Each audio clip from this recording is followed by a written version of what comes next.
Welcome!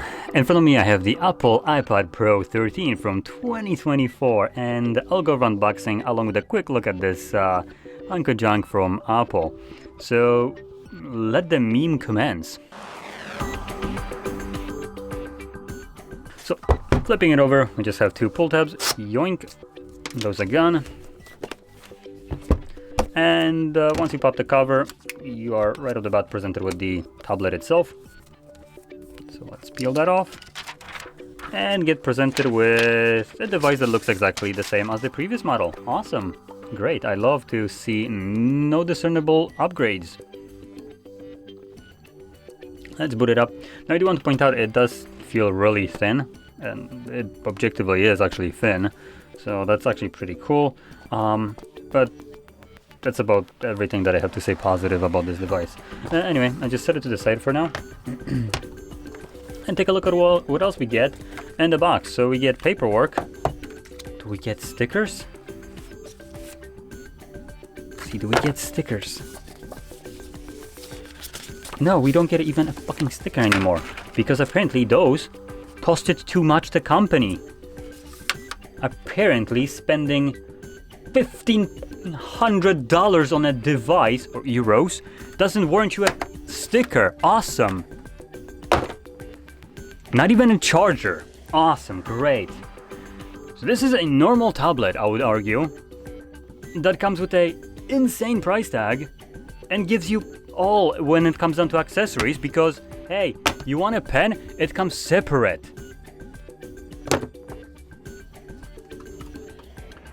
Okay, so by now you probably can figure out that I'm not a Apple lover. Hell, I absolutely despise this company by now. Because honestly, they just keep shoveling the same shit over and over, and people just keep on buying it. What are you, dense? Look at the specification. It's completely useless.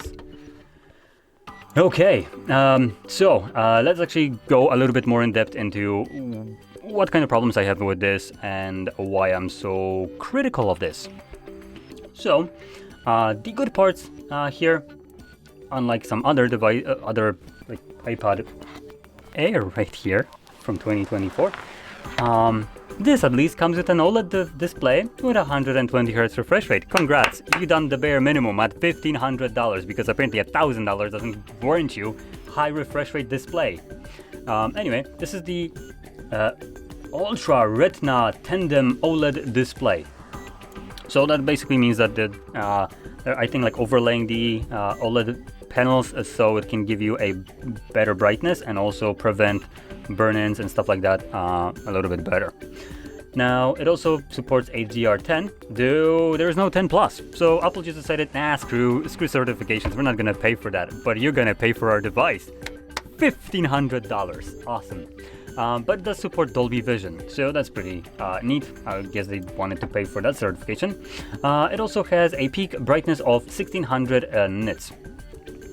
Boasts a 86.9% screen to body ratio and a pixel density of 264 pixels per inch, and it's covered with a scratch-resistant glass oleophobic coating, and that's about it. Now, when it comes down to the resolution, we're running a 2064 by 2752 pixels, and it's a 4:3 aspect ratio display. So that's, like I said, the positive part of this device, which basically meets the standard of any other device that costs about $600 and up. So a third of this. Great. Now, if we move over to the internals, we are looking at a Apple M4 processor, and depending on which option you go for, you might be looking at different price tags as well. So the base entry of this device comes with 256 gigabytes of built-in storage and 8 gigabytes of RAM. Measly 8 gigs of RAM with a device that costs $1,500. Honestly, I need to check this. I genuinely don't believe is this stupidly overpriced. Let's go to Apple. Now, I am pulling all this information from GSM Arena. They are pretty reliable, so usually I don't really have need to check it. But you know what? This seems to be so freaking insane that I feel like I do need to check. I don't care about your animation, Apple, just give me the price tag. Bye. Okay, so we're looking at...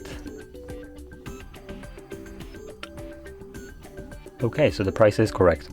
Now on Apple you will see that it says, if you go on there, from $1,299, but obviously it's Apple website, so they don't include tax. If you include tax, yeah, we're probably looking at $1,500. So props to you. Geez, you want to really milk your customers.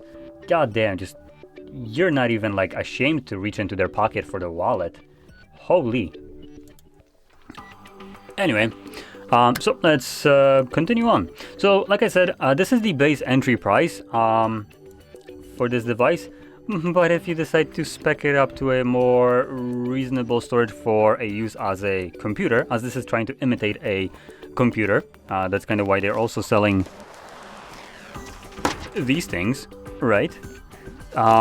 So yeah, with that in mind, if you want to spec it out to a reasonable area, to like 1 terabyte of storage and 16 gigs of RAM, well, I actually need to check that out. I am super curious what they will want for this. Let's go. 1 terabyte. What are we looking for? Standard glass? Oh yeah. Oh, nice. So with just Wi-Fi, we're looking already at $1,900 price tag. And if you decide to add LTE, well, we're looking at $2,100. Wow, you can't make this shit up. Okay, and that is not including tax. So you're looking at about $1,500 or $2,500. That is a joke. My God, Jesus. Tim Cook really has his marbles stored somewhere. Wow. Okay.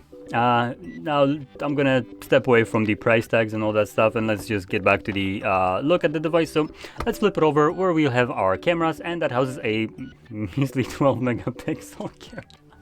Oh, no, I can't. F1.8 wide sensor, and besides that we have a time of flight 3D LiDAR sensor for the depth. And with the back cameras you can record videos at 4K up to 60 frames, 1080p up to 60 with slow motion up to 240. And we have some gyroscopic electronic image stabilization, ProRes, 4K and 1080p. And then at the front with the little camera that is housed right here in this gigantic bezels for a device that costs over $1,500. I would consider these to be gigantic bezels. Now that houses a 12 megapixel f2.4 122 degree ultra wide lens, which allows you to record videos 1080p up to 60 frames with no 4K. Great. Not gonna make a joke there. It's already writing itself. Okay, so fantastic device here. Speaking sarcastically. Now. One more thing that I didn't mention with these specifications, I did mention the part of the storages. So I did mention that it can get something like 1 terabyte and 16 gigs. So all the options here are 256 with 8, 512 with 8, 1 terabyte with 16, and 2 terabytes with 16 gigs of RAM. And the 2 terabytes with 16, obviously I don't even want to check the price. That is going to be just batshit crazy.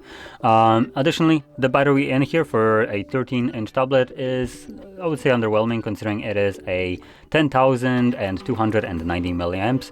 So devices nearly half that size have battery this big. But I do want to also, give credit where credit is due. This is an absolutely thin device, so I understand the constraint.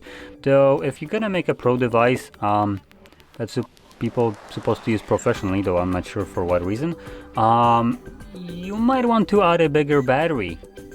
Because if I'm gonna be using this professionally outside of my house, I want the device to last me as long as possible, and I don't probably gonna be caring too much that the device is thin. So yeah, that's kind of a lost thing. And idiotically enough, this is the Pro version, and this is the Air version. Now, if you remember when Apple released the MacBook Air, that was the thinnest laptop at that time, and that was its selling point, and it was in the name. Now, if we compare these two, let me just kind of plop them up. You can see that the Air is thicker than the Pro. In what world does that make sense? In this case, with the ground rules that Apple has set, they can't even keep their own products to make sense. Okay, great. Just fantastic logic. Jesus. I just can't. Now, one last thing to talk about will be the build quality right here. So the build quality, solid, it is premium, but it hasn't changed at all from the previous versions. So it's still an aluminum bag along with the frame. It still has volume rockers in the same place and a camera bump in the same place. And we have a power button at the top along with the speakers being again in the same place at the top and bottom, with a Type-C charging port again at the same place. Like I said, nothing has changed here. It's just the same device again with a newer processor. And that's about it. There is not much to it. If you have a previous version of this device that you already overpaid for, there is, I would argue, zero reason for you to upgrade, as this device is supposed to mimic a computer, but it fails at it, I would argue. And additionally, now at this point, with the price tag that Apple wants for this, you might as well get a normal laptop that will outperform this and will have more versatility than this. So I'm not sure what strong ass shit they're smoking there at Apple, but they really need to stop it, because at this point every giga corporation is just, I don't know, trying to milk every user out of their money. Screw your savings, you don't deserve the savings apparently. And literally we just seen the same thing from Sony with their Pro PlayStation 5. So yeah, it's starting to become a trend with companies just seeing how far they can push the price and see how many idiots will actually pay for this. And I'm gonna refer to people that buy this as idiots. I'm not gonna sugarcoat it.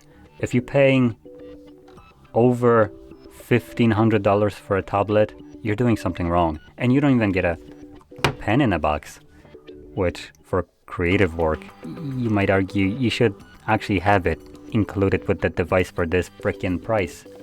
So anyway, with that being said, hopefully you found this video fun, informative, and didn't take any offense to what I'm saying right here. I do genuinely despise Apple at this point. They have done enough to warrant this kind of mindset from me with their just, you know, crap that they're releasing. Some comment neatly said at one point, it's, what was it? It's tomorrow's price with yesterday's something.